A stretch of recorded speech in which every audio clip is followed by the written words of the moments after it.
दोस्तों, एक 8 साल का बच्चा टीवी देखते देखते एक सीन देखकर अचानक जोर जोर से चीखने और चिल्लाने लगता है और बेहोश हो जाता है। जब वह होश आता है तो बोलता है, मैं अपने कातिल को नहीं छोड़ूंगा, उसे सजा दिलवा के रहूंगा। दोस्तों, एक 8 साल के बच्चे के मुंह से इतनी बड़ी बड़ी बात सुनकर उसके माता पिता काफ़ी हैरान और परेशान हो जाते हैं।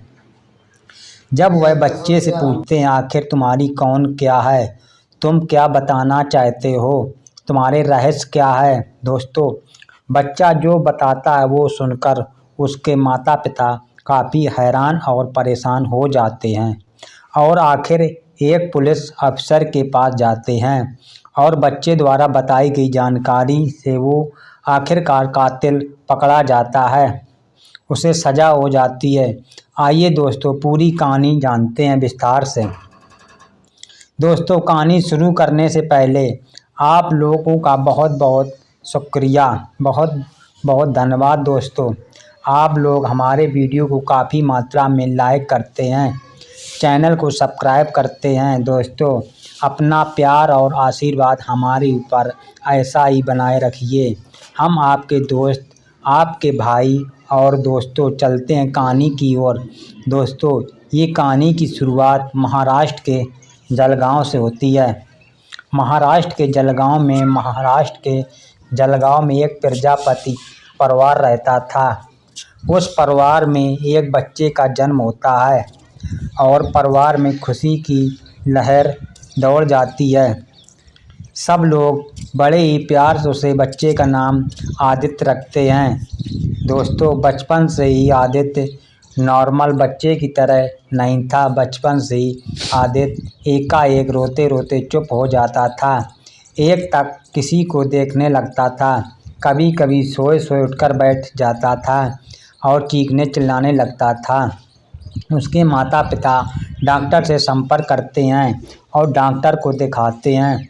डॉक्टर उसकी सारी चेकअप करता है और बोलता है सब कुछ ठीक है, समय के साथ साथ सब ठीक हो जाएगा। दोस्तों, आदित्य धीरे धीरे बड़ा होने लगता था।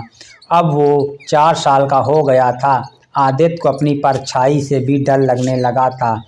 अपनी परछाई देखकर वो डर जाता था। वो जैसे ही सोने के लिए जाता था, बिस्तर पर रखा हुआ तकिया को देखकर वो डर जाता था और चीखने चिल्लाने लगता था। तकिया को उठाकर फेंक देता था। उसके माता पिता उसके इस अजीब हरकत से काफ़ी परेशान, काफ़ी हैरान थे। कई बार डॉक्टर का चक्कर लगा कर थे, लेकिन डॉक्टर बोलते थे कि सब ठीक है, समय के साथ सब ठीक हो जाएगा। दोस्तों, डॉक्टर की बात से एक उम्मीद लगती थी और दोनों पति पत्नी निश्चित हो जाते थे। धीरे धीरे आदित्य 8 साल का हो जाता है। अब वह स्कूल भी जाने लगा था। दोस्तों, एक दिन संडे का दिन था। उसके पिता टीवी देख रहे थे और आदित्य भी बैठकर उनके साथ टीवी देख रहा था। दोस्तों, फिल्म में एक सीन दिखाया रहा था जहां पत्नी अपनी पति की हत्या कर रही थी। दोस्तों, यह सीन देखकर आदित्य जोर जोर से चीखने लगता है और सर पकड़ के चिल्लाने लगता है और चिल्लाने लगता है कि मुझे मत मारो, मुझे मत मारो, मुझे मत छोड़ दो। और ये कहता हुआ वो बेहोश हो जाता है। उसके माता पिता काफ़ी परेशान हो जाते हैं। पानी लाया जाता है, उसके ऊपर छींटा मारा जाता है। उसके बाद आदित्य होश में आता है। होश में आने के बाद अपने माता पिता को एकटक से देखता है और बिल्कुल अजनबी सा व्यवहार करता है। बोलता है, तुम लोग कौन हो, मैं यहाँ कैसे आया हूँ। दोस्तों, उसके मुंह से यह बातें सुनकर उसके माता पिता दंग रह जाते हैं। जब उसे पूछते हैं कि तुम कौन हो, तो बताता है कि मेरा नाम राजेश परमार है, मैं पुणे का रहने वाला हूँ और मैं उसे छोड़ूंगा नहीं, उसे सज़ा दिलवा के रहूँगा। जब उसके पिता पूछते कि किसी ने नहीं छोड़ेंगे, क्या है तुम्हारा राज, पूरी कहानी बताओ। जो बच्चा कहानी बताता है दोस्तों, वह सुनकर उसके पिता और माता पिता दोनों हैरान परेशान हो जाते हैं और एक पुलिस अफसर के पास जाते हैं। दोस्तों, एक कहानी यह थी कि राजेश परमार नाम का एक बहुत ही धनी संपन्न व्यक्ति पुणे में रहता था। उसके परिवार में उसकी पत्नी के अलावा और कोई नहीं था। बड़ा ही सुखी परिवार था, उसका बड़ा सा फार्म हाउस था। दोनों पति पत्नी बड़ा ही सुख से पूर्वक जीवन जीते थे। समय के साथ साथ दोस्तों एक बार उसकी पत्नी बीमार पड़ी और भगवान को प्यारी हो गई। अब राजेश परमार अकेला हो गया था। उसके आसपास के लोग, उसके रिलेशन के लोग उसे बोलते हैं कि तुम शादी कर लो, अभी तुम्हारी उम्र ही क्या हुई है। दोस्तों उसके लिए एक लड़की देखी जाती है, सोनिया नाम की लड़की उसे पसंद आती है। सोनिया से वह शादी कर लेता है, लेकिन उसे यह नहीं पता था कि सोनिया शादी उससे नहीं कर रही थी, उसके धन संपत्ति वैभव देखकर शादी कर रही थी।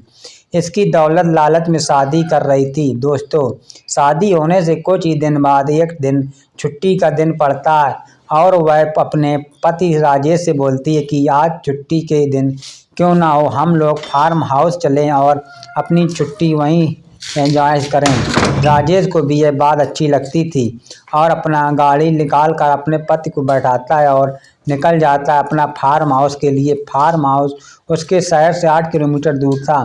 हल्का हल्का वह जंगल का भी इलाका था, सुनसान एरिया था। जैसे ही पति पत्नी राजेश और सोनिया फार्म हाउस जाते हैं, वहाँ सोनिया का आशिक मौजूद था। वहीं पर उसका आशिक और सोनिया दोनों मिलकर राजेश परमार की तकिया से मुंह दाबकर हत्या कर देते हैं और लाश को फार्म हाउस के बगल में एक झाड़ी में गड्ढे खोद दफन कर देते। जैसे जैसे कहानी आदित्य अपने माता पिता को बताता है, उसके माता पिता लेकर उसे पुलिस थाने जाते हैं। पुलिस थाने में दरोगा को सारी कहानी बताते। दरोगा काफ़ी आजमस की स्थिति में था। वह एसपी साहब को फ़ोन करता है और बताता, साहब ऐसी ऐसी बात है, क्या बालक आया हुआ है, पूर्व जन्म की घटना है। एसपी साहब को भी बड़ी अजीब सा लगता है घटना। वो भी थाने पहुंचते हैं, पूरी कहानी फिर से विस्तार से आदित्य से पूछते हैं। आदित्य सब कुछ बताता है। अभी वो नॉर्मल बच्चे की तरह बिहेव नहीं कर रहा था, बिल्कुल एक बड़ा आदमी, एक समझदार आदमी की तरह ट्रीटमेंट कर रहा था। इसे देखकर एसपी साहब भी काफ़ी परेशान हो जाते, लेकिन वह आदित्य के माता पिता को बुलाते कि इसे पर कौन यकीन करेगा, कोर्ट से पूर्व जन्म को मानता ही नहीं है। आखिर इसके कातिल को सजा कैसे दिलाई जा सकती है। कोर्ट को चाहिए प्रूफ, फिटनेस, सबूत। राजेश परमार जो कि आदित्य के रूप में था, बच्चा के रूप में था, वो काफ़ी सोचने लगता है और एसपी साहब को बोलता है कि साहब सबूत तो मैं दे सकता हूँ, जहाँ मेरी लाश दफना गई थी वो जगह को सिर्फ जानता हूँ और वहाँ अभी भी मेरा नर कंकाल मौजूद होगा। एसपी साहब को भी एक उम्मीद की किरण नज़र आती। वो अपने आला अफसर बात करते, अफसर भी बताते कि अगर ऐसा हो गया तो कातिल को सज़ा दिलाया जा सकता है। दोस्तों को कोर्ट से भी परमिशन मांगी जाती है।